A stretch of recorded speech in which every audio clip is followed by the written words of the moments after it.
안녕하세요. 너무입니다. 반갑습니다. 네. 8월이 이제 막 또 한참 달려가고 있는데요.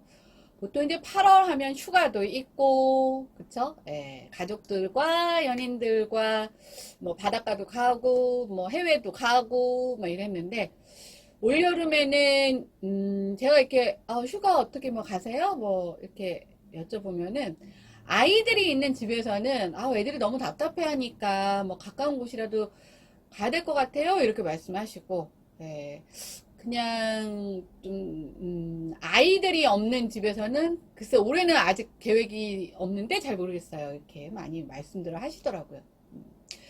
그래서 이제 8월이 됐을 때 우리가 약간 중심이 오늘의 주제인 네, 아이한테로 이제 가게 되는 것 같아요.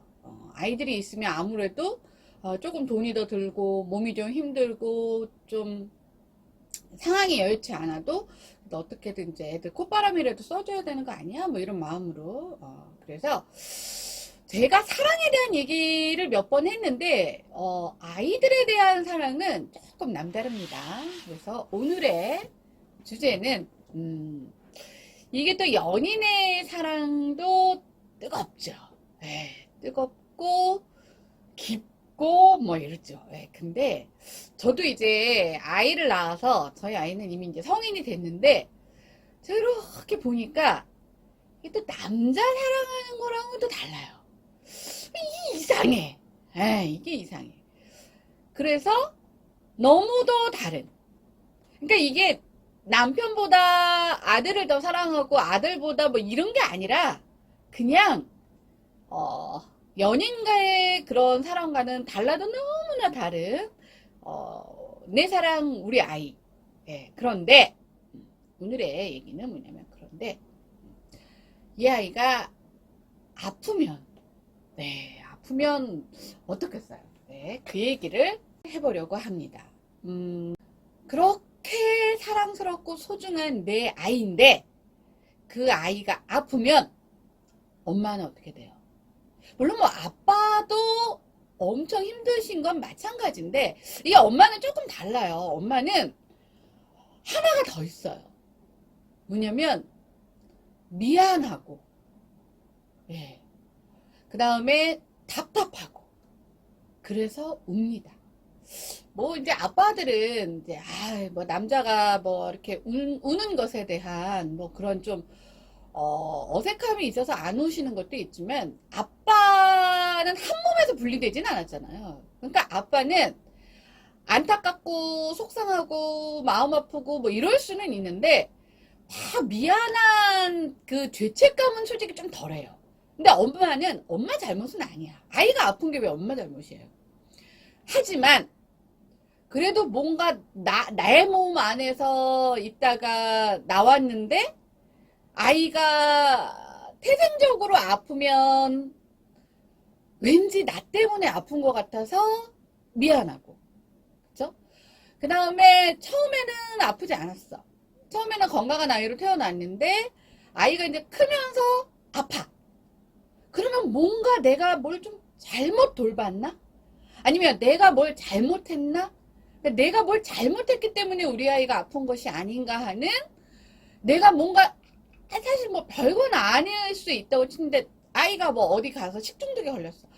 내가 거길 보내서 아이가 아픈 건가? 내가 다른 데로 선택했으면 안 아플 수 있지 않았을까?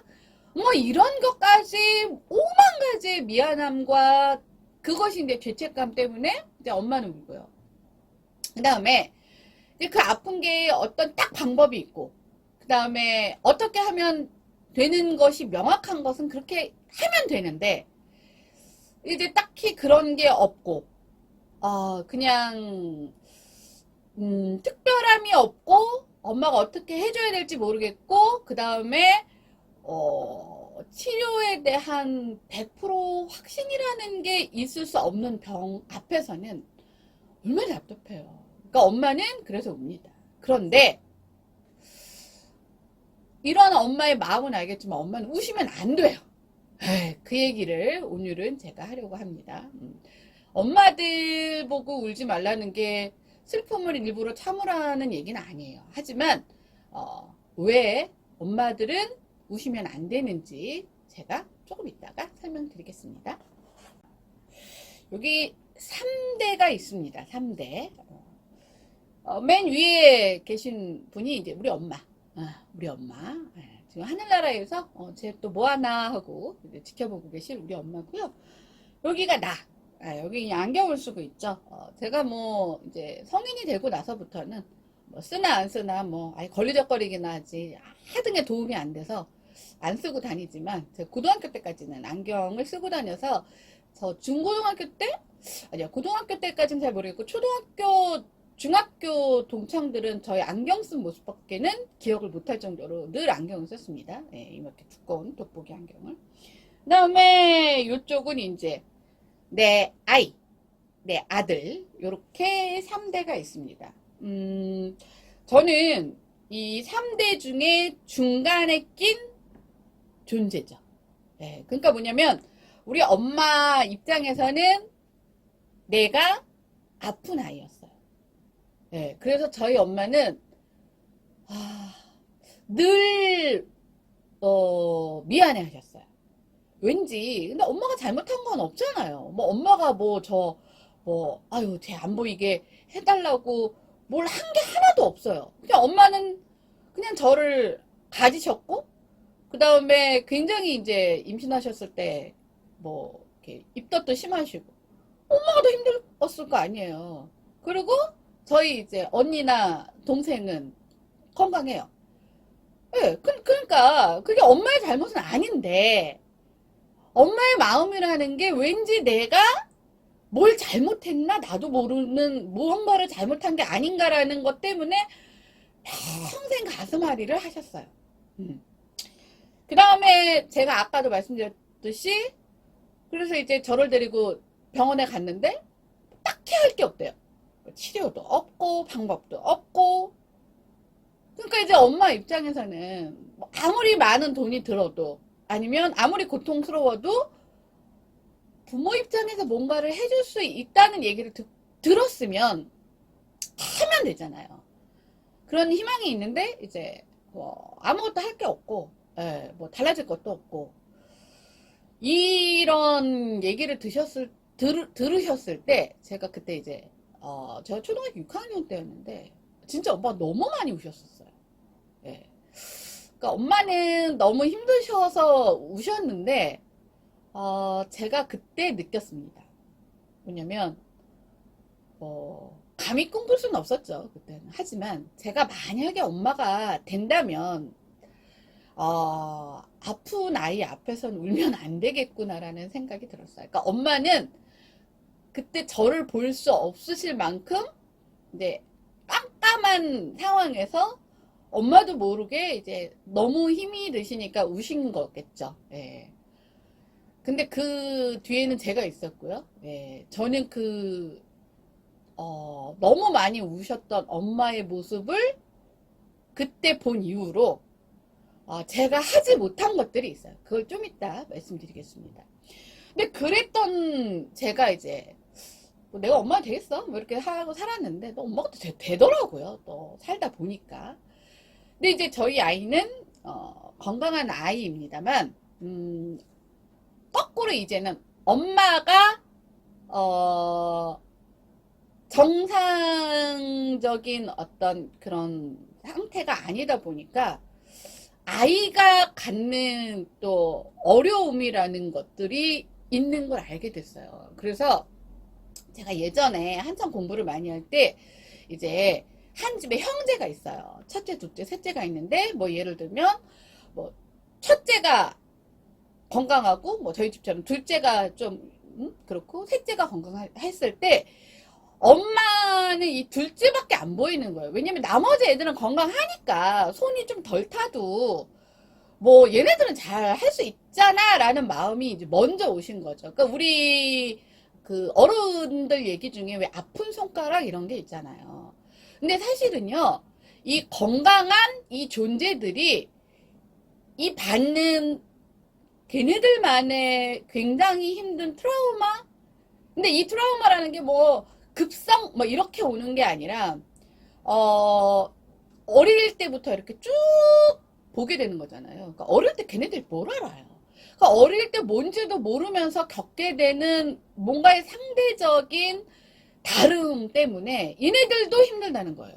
그래서 그때는 사실은 그것들이 뭐가 힘든다는 건지 잘 몰랐어요. 제가 이걸 알게 된 게 사실 제가 대학교 때인데, 아니 걔네들은 건강한데 뭐가 힘들지? 라고 생각을 했는데, 제가 이제 아이를 낳고 아이를 통해서 제가 알게 된 거예요.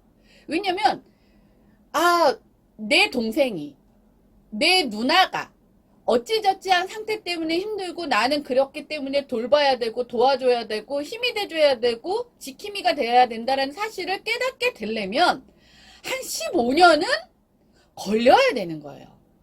똑같은 상황인데 걔네들이 어떻게 알 방법이 없어요. 그건 어른들 입장에서 뭐 이러니까 얘기는 해주지만 그건 어른들 입장의 눈높이인 거고, 그 아이들의 입장에서는 그것들이 들릴 수가 없는 거예요. 그런데 그런 것들이 잘 엄마의 의지대로 따라와주지 않으니까 이 엄마는 본인도 모르게 이 아픈 손가락이 아닌 다른 형제들, 그러니까 다른 자식들한테 다른 것들에 대한 더 많은 보상을 위한 기대를 할 수도 있는 거고요.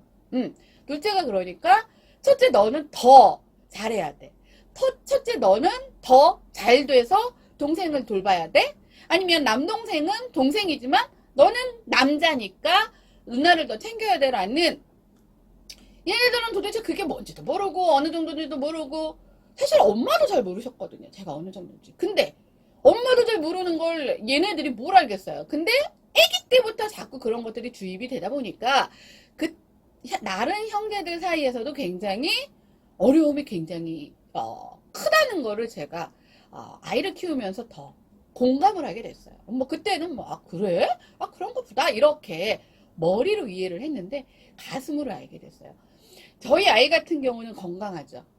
아이는 건강한데 엄마가 약하니까 자꾸 아이한테 뭔가 이렇게 짐을 실는 어른들의 눈높이에서 하는 얘기인 거죠. 엄마 잘 챙겨라, 엄마 잘 돌봐라, 그리고 뭔가 있으면 엄마 좀 잘 지켜보고 있지, 뭐 이런 얘기를 하니 얘는 지도 애인데, 그러니까 그것들을 제가 요 3대의 중간에 끼면서 위로는 엄마를 둔 자식 입장에서, 아래로는 내 아이를 둔 엄마 입장에서 서로 이렇게 제가 크로스로 공감을 할 수 있는 입장이 되더라고요. 그래서 제가 아이가 아픈 엄마에게도 꼭 당부드릴 말씀이 있고요. 그 다음에 또 이제 다음 시간 정도가 되겠죠. 엄마가 아플 때 우리 자식들, 특히 아이가 어릴 때 어떤 마음으로 나를 바라보는지를 아셔야 돼요. 그래야 아이들이 어떤 식으로든 상처받지 않고 건강하게 클 수 있는 저희는 답을 찾을 수가 있습니다. 이게 오늘은 특히나 아이가 건강하지 못하고 아플 때 엄마, 아빠까지도 같이 들으셔야 됩니다. 엄마 입장에서 얘기를 하게 됐지만 이건 사실은 꼭 아픈 아이가 아닌 건강한 아이더라도 마찬가지예요. 제가 부모를 두 가지의 큰 틀에서 한번 유형을 만들어 봤습니다. 하나는 캥거루형 부모. 네, 들어보셨을 거예요. 캥거루형 부모. 그 다음에 또 하나는 사자형 부모가 있습니다. 사자형 부모. 자, 캥거루형 부모는 뭔지 대부분 다 아실 거예요. 그러니까 캥거루는 이렇게 주머니가 있는데 아이가 혹시나 막시나 다칠세라, 누가 해칠세라 이렇게 품에 계속 안고 다니는 이제 그런 것들을 이제 캥거루형 부모라고 하죠. 사자형 부모는 뭐냐면요. 사자는 그 자식을 이렇게 낳으면 그런 얘기들이 있었어요. 그냥 저는 들었던 얘기예요, 사실은.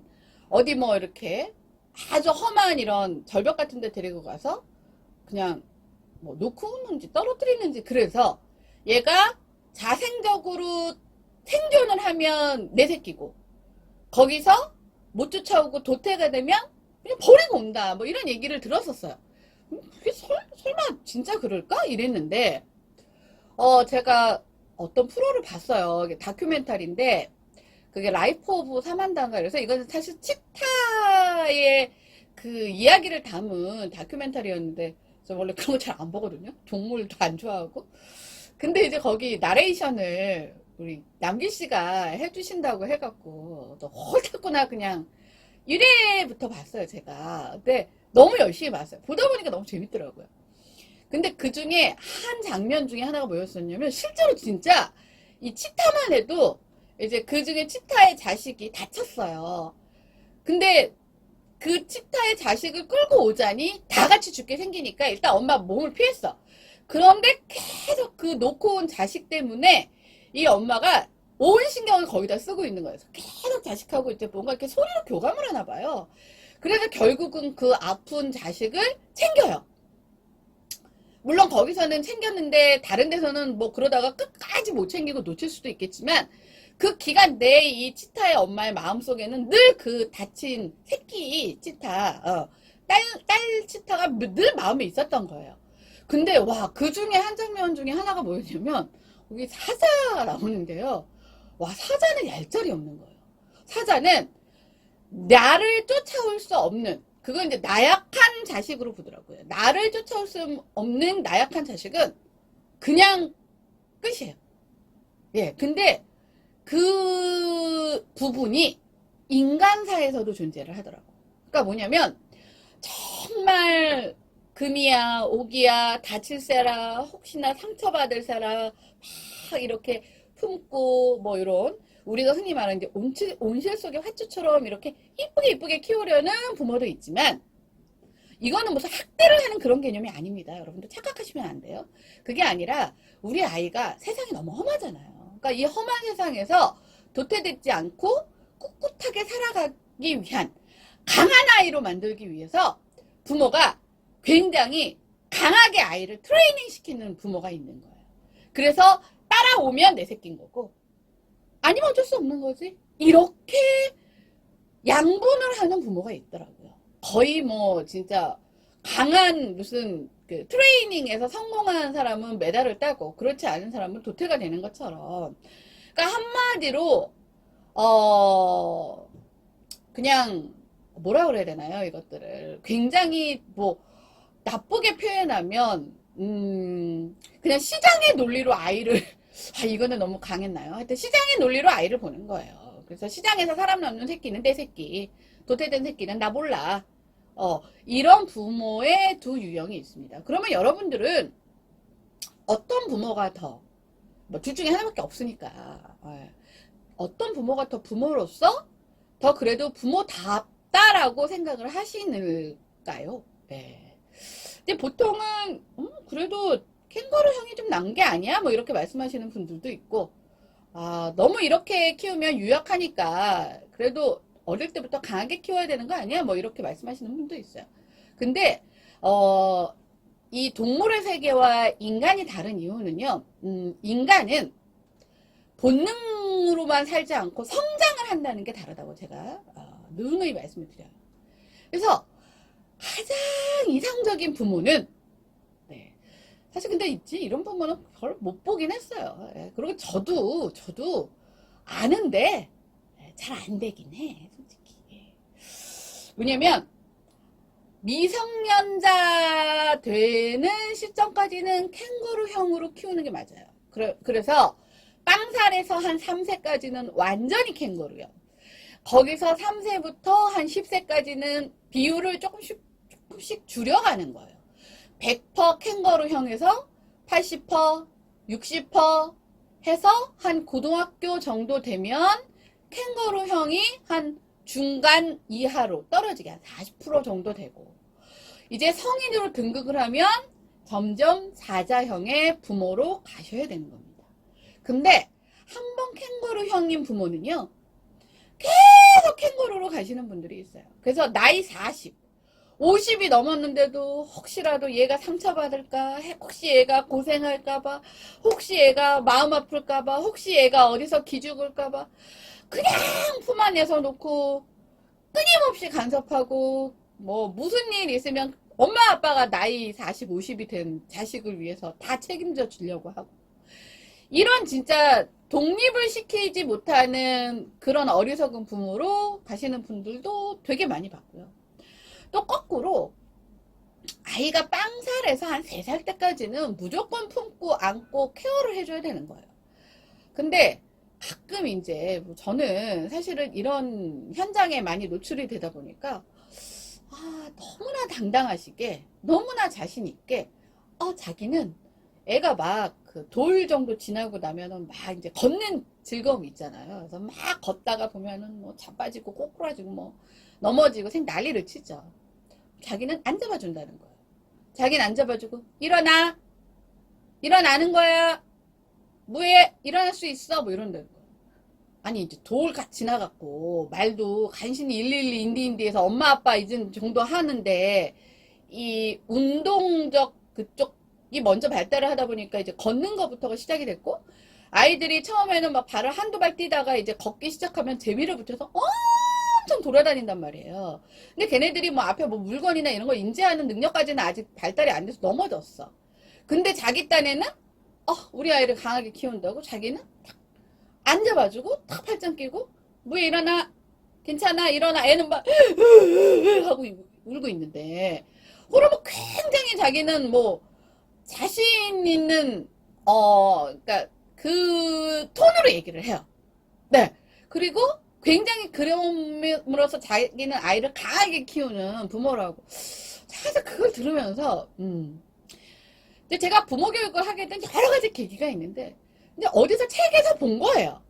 그리고 사실 아이는 강하게 키워서 독립을 시키는 게 맞아요, 사실은.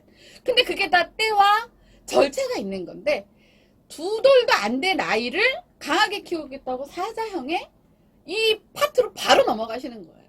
이게 다 단계와 절차라는 것들이 항상 어디서든 이렇게 다 없어지고, 어디서 뭐가 좋다 그러면 그게 훅 들어오는 거예요.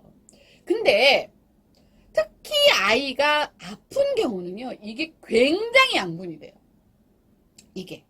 그래서 평생 처음부터 끝까지 캥거루형인 부모 밑에서 큰 아이는요, 사실 남들보다 조금 더 강인해야, 남들보다 조금 더 사람답게 살 수 있는 것들을 터득하는 게 사실은 그렇지 않아도 힘든데, 부모가 모든 울타리를 닫히고 아무도 상처 못 내게 막고 있으니 이 아이가 자립하고 독립할 수 있는 배움을 얻는 기회가 점점 더 없어지는 거예요. 그래서 제 주변에는 저와 같은 나이고 저와 비슷한 상황인데 한 번도 사회적으로 본인이 해본 일이 한 번도 없는 분도 계시더라고요. 제가 깜짝 놀랐어요. 근데 그분은 저보다 훨씬 양호하신 분이에요. 근데 이제 부모가 안쓰럽죠. 안쓰럽죠. 얼마나 안쓰럽겠어요. 그리고 아픈 손가락.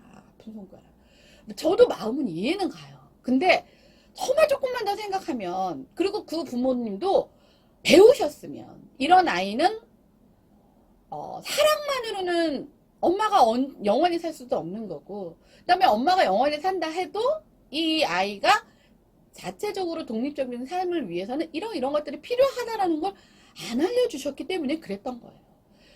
마음이 너무 여리시고 뭐 그러다 보니까 그리고 그 아이는 너무 사랑하고, 하나 유형의 반대 부모는요 완전히 이쪽이에요.